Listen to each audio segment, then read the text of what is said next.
lagu dari Tong Tolang Nangka.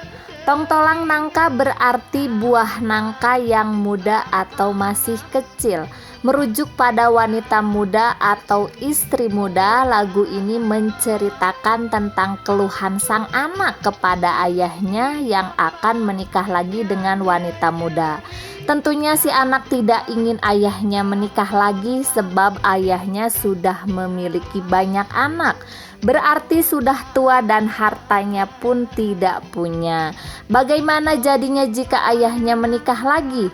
Walaupun itu hanya sekedar lagu, namun zaman dulu itu banyak kejadian yang seperti ini.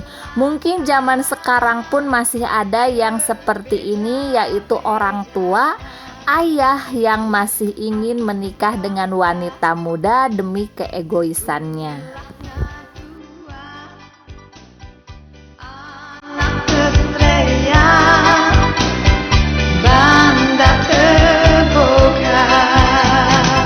Tolang nangka kawinan bapak poe Salasa teu beja-beja. Nah, itulah potongan lagu yang menceritakan tentang calon istri muda bapak yang berencana akan menikah di hari Selasa.